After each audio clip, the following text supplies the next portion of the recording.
So, eto na naman tayo mga sangkay. May nadiskubre na naman ngayon na isa pong ghost project.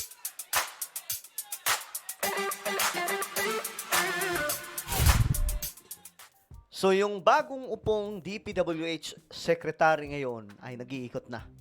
Tinitingnan na po yung mga sumbong kasi 'di ba si PBBM nag-create po siya ng website kung saan na sumbungan po yon sa Pangulo. Lahat ng mga proyekto doon, mga flood controls, naroon nakalista. So madaling mahanap kung nag-i-exist o hindi. Ngayon mga sangkay, may nadiskubre na naman ayon po sa mga sumbong. Eto, tingnan po natin. Bago tayo magtuloy-tuloy sa mga hindi pa po dyan nakakapag-subscribe, tayo po ay 1.56 million subscribers na. Makikita nyo po yung subscribe button sa baba ng video na to. I-click nyo lamang po yung subscribe, i-click ang bell, at i-click nyo po yung all. Sa mga nanonood po sa Facebook, i-follow nyo po yung ating Facebook page. Okay. Eto na nga, mga sangkay ang nangyari. Ang lala na ito. Grabe na itong ginagawa nila ngayon, mga sangkay. Sobra na. Ay, eto nagkabistuhan kasi. Mayroong isang proyekto na bagamat idineklara na daw po na 100% completed na noong 2024 pa. Mula po ito sa Wawaw Builders. Nadiskubre na nitong August lang pala sinimulan ang River Wall project na ito. Inihabol. Kasi ito yung moment mga sangkay na nagsalita na po si PBBM, nahabulin, yung mga kontratista, mga opisyal. Ngayon mga sangkay, ito na. Kitang-kita po dito, ayan po mga sangkay, ginagawa pa lamang itong project na ito. Pero sa listahan, tapos na po mga sangkay.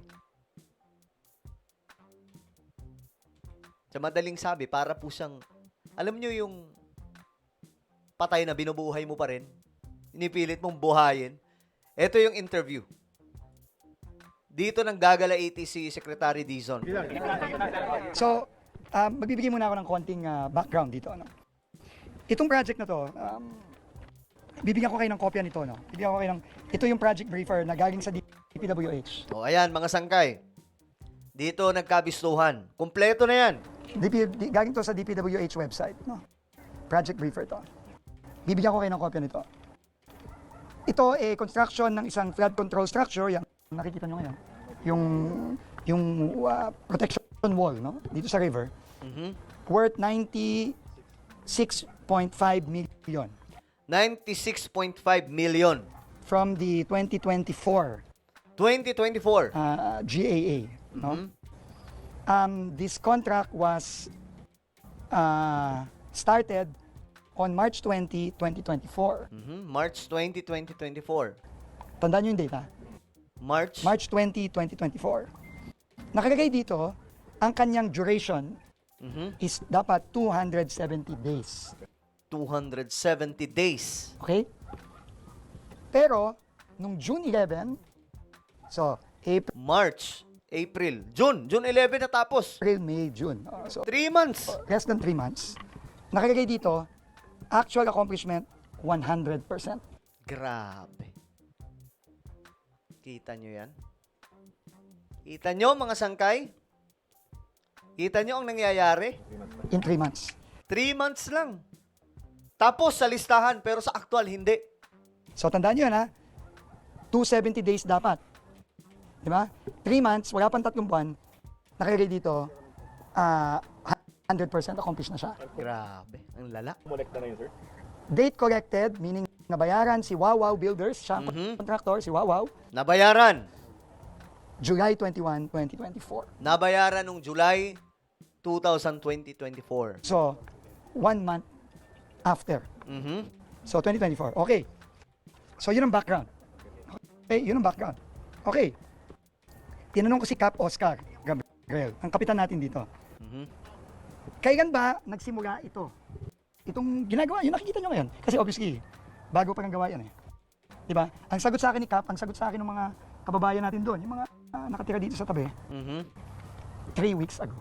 Grabe. 3 weeks ago, ito na yun. kasagsagan na ito mga sangkay ng bunyaga ng mga substandard at mga ghost projects. So, ito, ang tawag ko dito, patay na, pinipilit buhayin. Mhm. Kasi nabayaran na siya eh, nung last year. Sabi dito ng DPWH, 100% completed na to last year. Grabe. Pero, Nakakakilabot ito mga na ano natin ngayon. Alam nyo guys, matindi talaga tong sindikato mga sangkay sa loob ng gobyerno. Isipin nyo to mula sa pera ng kaban ng bayan, inaabot para sa mga project, ipambibili lang pala ng kayamanan ng mga, sarap talaga. Kung nagmumura lang ako, mga sangkay, nako. Grabe. Kahit nga si PRRD, mga sangkay, walang nagawa dito. Alam po niya to 2020 pa lang, nireveal na niya yan. Diba? Pero wala po siyang ginawang aksyon dyan. Ibig sabihin, kinain din po ng sistema. Si PBBM lang po talaga yung gumawa ng aksyon para dito. pero siguro, 3 weeks ago, umiinit, Mhm. nag-iimbestiga na ang Senado, Mhm. nag-iimbestiga na ang Kongreso, nag-ahit na ang Pangulo, Mhm. pinipilit buhayin yung patay.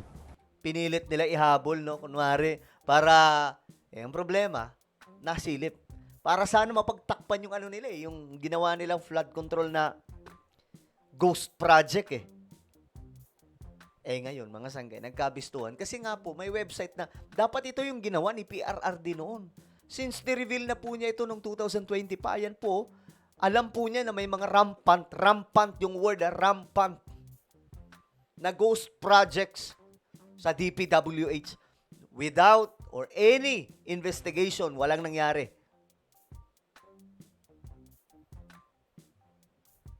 Grabe mga sangkay. Pero dapat noon pa lang naasikaso na to Palibasa, si BBM lang ang may bayag talaga Wala na to ghost project ito Klarong-klaro Ghost project na talaga. ghost project ito. Napilit binubuhay mga sangkay. Pero dahil lang sa mga pangyayari, hinahabol ngayon. Mhm. And kausap ko din yung subcontractor, si Jojo. Kabalan ko ito. Kinontrata lang siya 3 weeks ago. Mhm. No, 3 weeks ago. Bayad na to, tandaan nyo, bayad. July 2024, bayad na to. Mhm. Naka-record sa DPWH, completed. Ito na ang pinakamagaling at pinakamabilis na contractor na nakita ko. Na 270 days. Ginawang 3 unscheduled, months. Natapos niya in less than 3 months. Ito Grabe. ang pinakamagaling na contractor talaga. Lala. Ang lala nyo. No? Pero ito talaga ang example ng sinasabi ng ating Pangulo. No? Ito yung sinasabi ng ating Pangulo na talagang ito, kahayupan na ito. Grabe. Hindi tao itong mga taon to. Nakita niyo naman yung hirap ng mga kababayan natin dito. Gano'ng kadalas kang binabaha dito, Kap? Actually, never naman binaha. Last na pagbaha po is 1997. Oh, pero ngayon, Ngayon po, hindi naman. naman. Opo, hindi naman. hindi ka naman binabaha. Hindi naman. Hindi ka ba nagulat may ginagawang flood control dito? Actually, hindi naman po kasi medyo, ito po kasing area ng Casa Vista is medyo mababa kaya may possible din May talagang possible. bahain. Pero ito talaga, wala to last year. Yes po, Wala bali yung mga dulo lang po at saka yung simula. Grabe. Pero yung pinaka-gap, wala po. So, this is almost a 100 million project. 100 million project. Diyos mio Marimar. Tagal ng kalakaran to, pero ngayon lamang po naaasikaso. Ay, 100 million. Ito talaga, ninakaw yung 100 million na yun. Grabe. Ninakaw yun. Ang lala. Wala Wala ito Ngayon lang to nagkaroon Hindi lang kontratistang dapat habulin dito. Mismo mga miyembro ng DPWH, mga kongresista, o kung may involvement na senador, dapat po talaga managot dito. Ngayon lang hinari si Jojo subcon lang yan Di ba wala siyang kasalanan? Naghahanap buhay lang yung kababayan natin na yan Pero itong hayop na wawaw na ito. Yung ginawa.